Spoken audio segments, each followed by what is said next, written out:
Hey guys, I don't want to get too ahead of myself here, but I think we may have the closest uh, consumer product to the Switch on the market right now, and I completely overlooked this. So I want to do a shout out to I don't want to say your name wrong. I'm sorry if I do, but it's a YouTuber who left a comment earlier today, probably around like 11 or 12.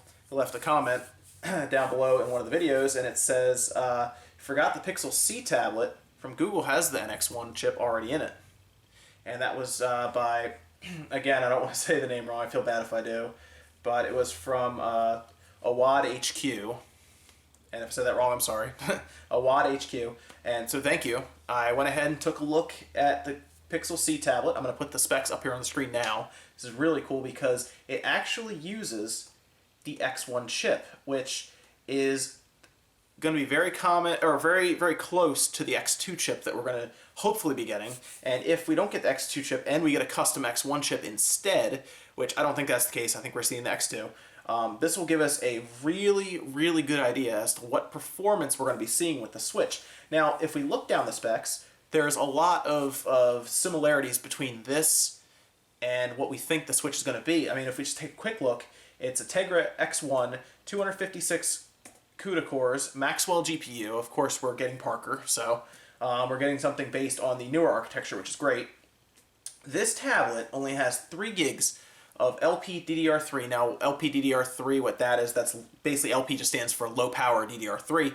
And DDR3 is pretty good for tablets and stuff now, but there is DDR4 out there. So I'm hoping because the RAM and everything's probably going to be unified that we do see DDR4. Keep in mind, very expensive. And when I show you how expensive this tablet is and what we're hoping and we're all thinking is in the Switch, it's going to be pretty amazing if Nintendo can get to market with a $250 or $300 price tag. But we'll get to that in a second.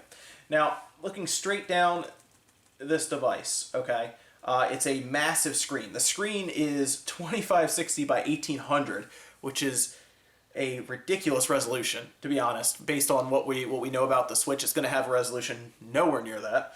And again, looking down, we see, now the thing that's really interesting to me is the battery, okay? The battery is huge, like humongous. It's huge. It's 9243 milliamp hours, and that is a massive battery. That's humongous. That's twice the size almost of what I thought was going to be in the Switch. And that could still be the case because keep in mind this thing has to drive a screen, and I can tell you now that that battery is being destroyed by this screen. It's a very bright, very resolution heavy screen.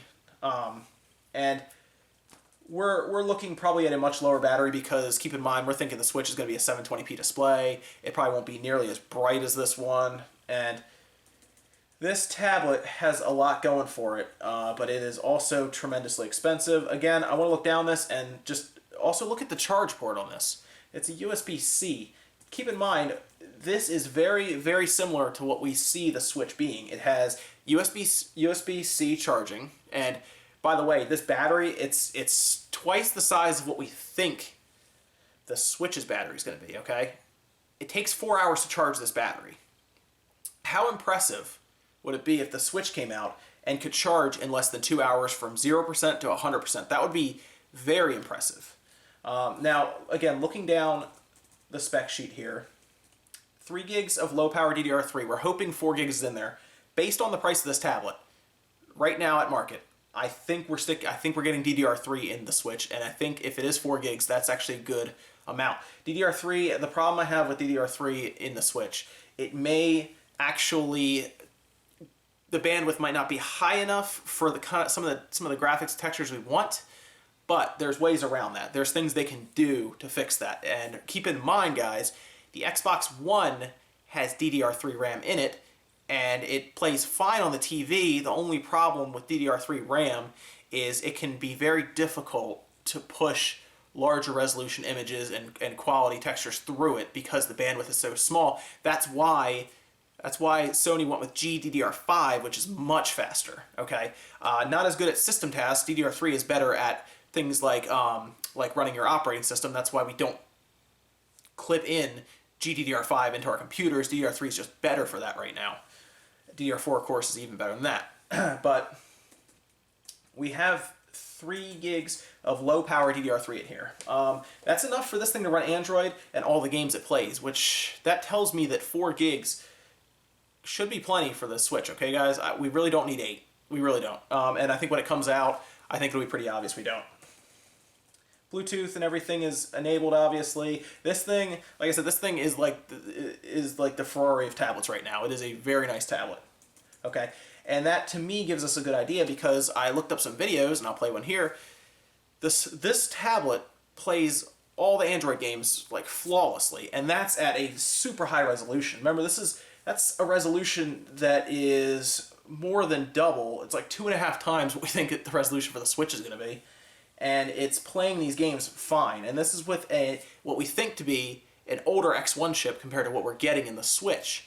So to me, games like Skyrim, games like Grand Theft Auto 5 even, should be fully playable on the Switch at 1080. This is something I think we can get, and I think even on battery at 720, walking around, we should get a very good experience with it. Keep in mind, this tablet, I'm sure even, could probably play Skyrim, and it could probably play GTA 5. The problem it would run into is that screen has such a high resolution, they would have to downscale big time. Okay, this would have to go down to 720 to 1080 to play it well, because there's no way it's playing Grand Theft Auto 5 or Skyrim at 2560 by 1800. The Xbox One doesn't do that, and the PS4 doesn't do that. So again, going down the list, this is probably the closest preview, guys, that we have to the Switch right now. And honestly, looking at this, I'm actually pretty happy with this because this is a good tablet. Okay, now the most impressive thing about this entire comparison is that we think Nintendo is bringing the Switch out at $250 to $300. This tablet right now online, the lowest price I could find this tablet is like $425. That's like used on eBay. New, this thing was like $500.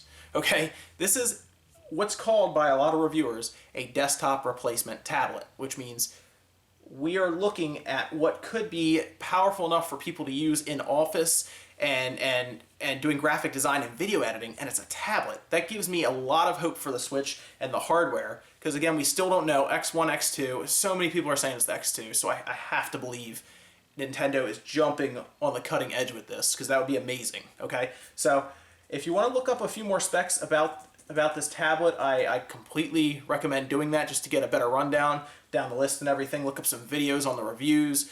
Keep in mind the screen that's going to be the Switch not going to be as nice, and it won't need that battery because the screen is going to be probably more of a power saving, like I said, lower brightness, lower resolution screen. And keep in mind, games will run better on the Switch, not just because the processor is better necessarily and the GPU's better.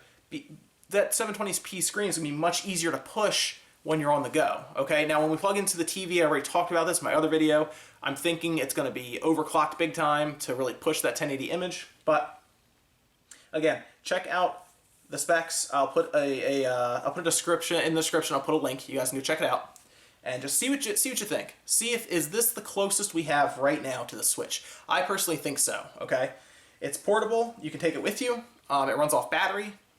It doesn't have to run off the wall to play games or anything. Like there was an Android, the Shield TV that came out, the 4K one. That one needs to run off the wall. This one does not. This is all battery. So check it out, guys. Like it says in the description down below. Subscribe if you haven't already, because it's gonna be a long road to March for this thing. And it's gonna be a long road. And then January, of course, we'll learn more. We'll have a whole thing with then, but I'll keep plugging away at this system. We'll see what we can figure out and theorize and speculate on well before it comes out. So you will see a lot more of me with this. I already have an idea. My next video, okay guys, we are going to try to figure out the launch lineup and the holiday lineup for the Switch. And that's going to be a lot of fun because we get to kind of go back and pick out some games. So check that video out. I'll probably have that made up and posted tomorrow. Okay guys, I saw this comment and I looked at the tablet, I got kind of excited, so I had to post this, okay?